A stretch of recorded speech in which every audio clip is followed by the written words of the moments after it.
Please, continue. Tell us about this truth you discovered. Very well.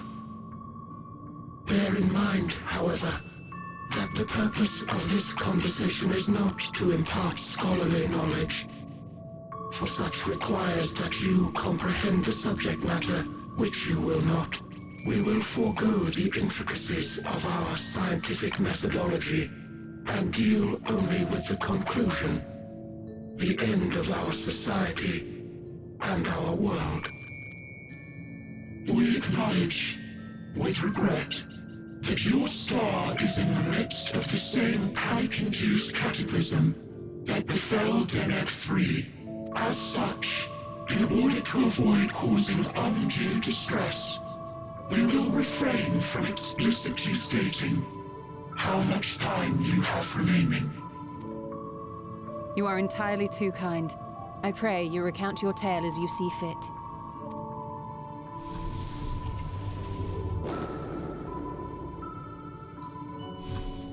In the beginning, the universe was but a tiny particle.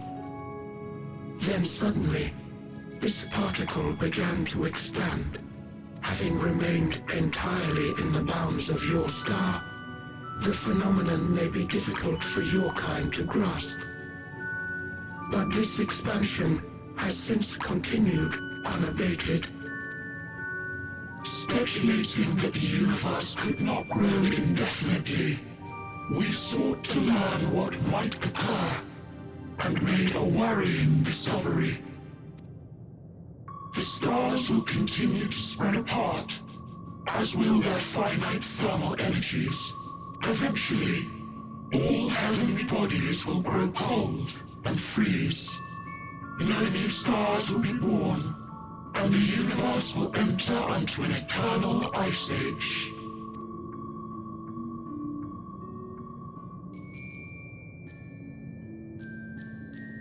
In hopes of proving that this determination was erroneous, we scrutinized our research from all angles, even as we sought to avert the everlasting winter. The endeavor proved fruitless. So infamously so, in fact, that it became synonymous with vain effort.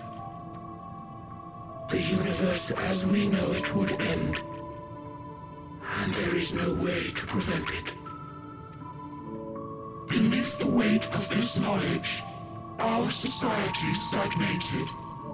Though we had time still, it was a cold comfort.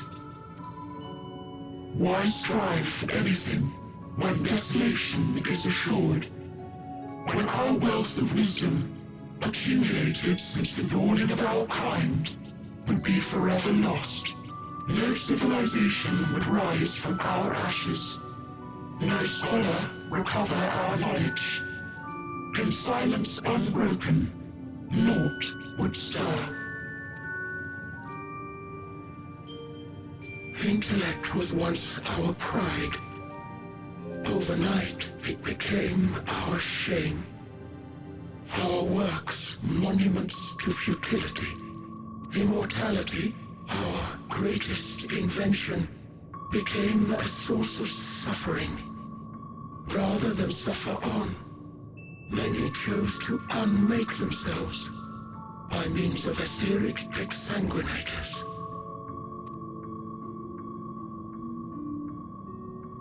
Etched upon these stones are the testaments of such souls, though many left no words at all, thinking it a pointless gesture.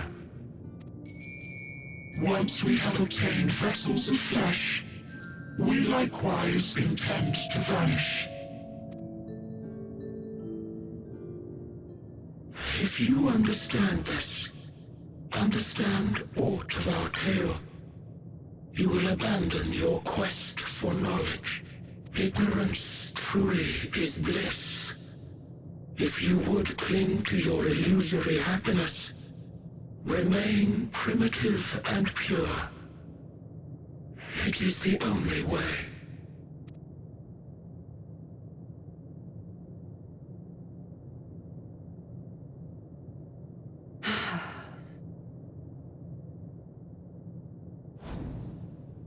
So that's your story.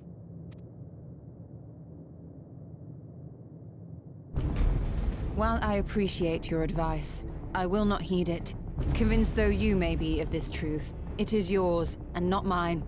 Indeed, truth, I have ever believed, is in the eye of the beholder. Are you suggesting that we have reached a faulty conclusion?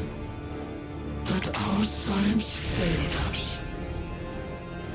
Hardly.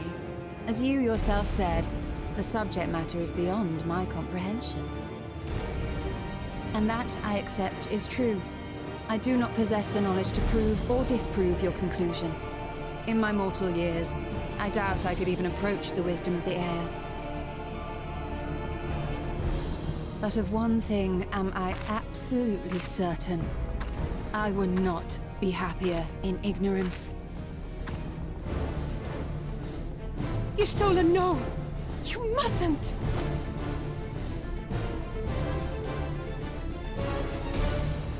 The most important lesson I've learned is that learning isn't simply passing one's eyes over words. Nay, 'tis when understood for oneself that knowledge attains its true value. This is what has sustained me, driven me onward in joy and wonder, in anger and sorrow.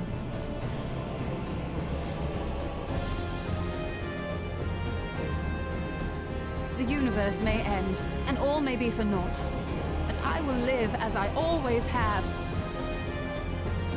I will always seek out new knowledge, and no conclusion of yours, no matter how grim, can dampen my desire.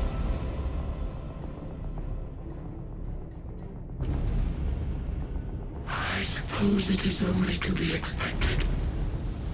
Their feeble minds cannot fathom the terrifying gravity of it all. But worry not. We consider it our duty to enlighten you, and we will not stop until you grasp the full extent of our despair.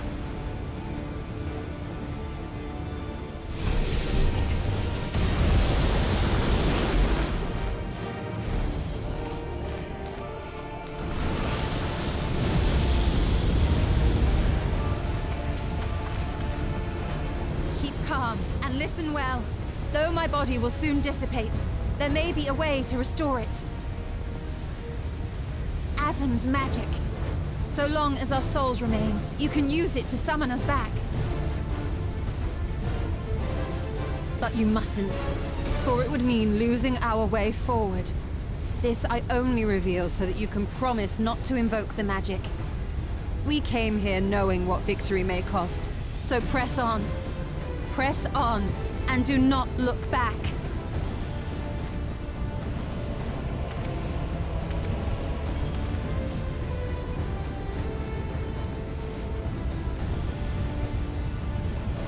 I shall join thee. As subterfuge is not required, thou shalt not suffer for mine absence. Riange. My resolve hath never been as strong as thine. Full oft have I wavered in my decisions, and afterwards been stricken with regret. In spite of this, I may still stand with my comrades, supporting them as they attempt the greatest of feats. This truth I have learned in the course of our journey. And many though my shortcomings may be, I may also claim to excel in prophecies. My studies, into which have granted me the flexibility of mind needed to bend this malleable reality.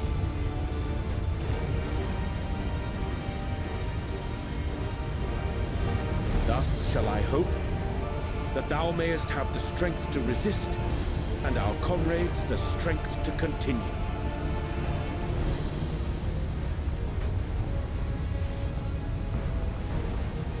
With you to urge us on, how could we possibly fail?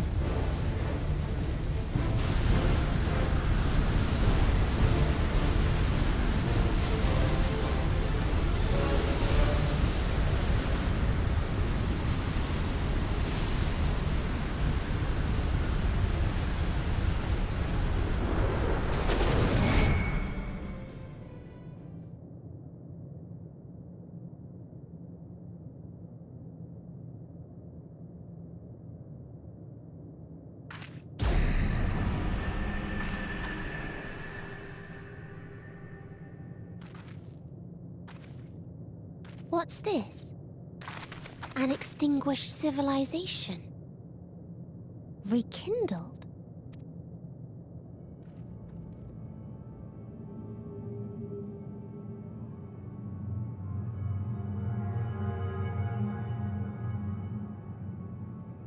That's right.